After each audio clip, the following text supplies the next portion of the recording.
Islam vs Ian just took place and we saw Islam break Anderson Silva's record for the longest win streak in the UFC. I'm not here to talk about the fight in general though, I just wanted to talk real quick about control time in the UFC and how inconsistent the scoring is. Before I start, I just want to say this video isn't about who I thought won or that I think somebody else should have won. It's just a general conversation about the scoring criteria. In round 4 of the fight, we saw Islam land 3 significant strikes to Ian's 7. In terms of total strikes, Islam had 7 to Ian's 41, and Islam had 3 minutes and 5 seconds of control time. However, most of it was just up against the cage. 2 of the 3 judges scored that round for Islam. The reason this annoys me isn't because of some bias. I really didn't mind who won this fight. I just want the scoring in general to be more consistent.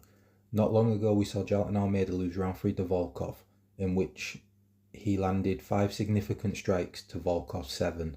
In terms of total strikes, Jailton had 17 to Volkov's 77. This might sound like a huge difference, but only 7 of those strikes were considered significant. There was really nothing happening but little moments of activity. So Jailton had 22% of the total strikes of Volkov, and Islam had 17% of the total strikes of Ian.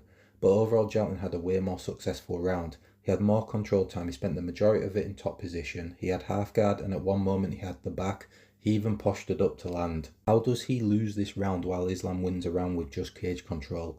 This fight was a huge opportunity for Jailton and the inconsistency shouldn't be allowed to continue.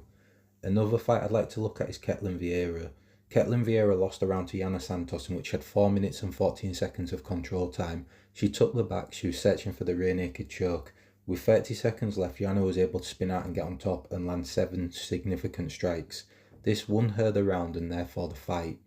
Ketlen had 0 significant strikes to Yana's 7, but 4 minutes of control time and took the back.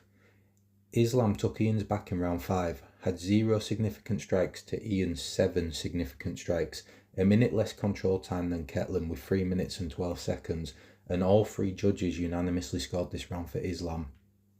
I have no favourite in any of these fights. As I've gotten older and all my childhood favourites have sort of aged out and retired, I've become more a fan of fights than fighters.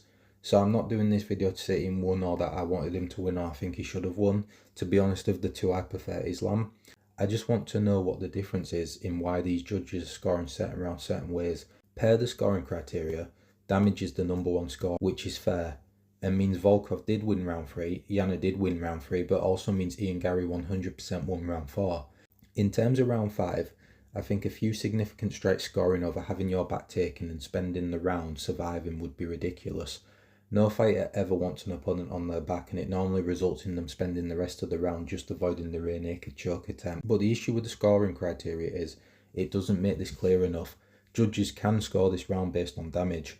The UFC needs to pick which way they want to go, and the scoring criteria needs to be updated to be more clear, because you cannot have fighters losing rounds for the exact same reason fighters win rounds, just based on how the judge is feeling that night.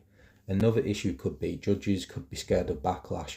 Someone with a cult following like Islam, or even when Jose Aldo lost to Mario Batista, results in a huge uproar, emotional fans, and a lot of threats to judges. When a fighter like Jailton loses a round and fight based on the same small scenario, nobody really cared. Americans were not behind Jailton. Brazil didn't seem too bothered about him either due to lackluster fights.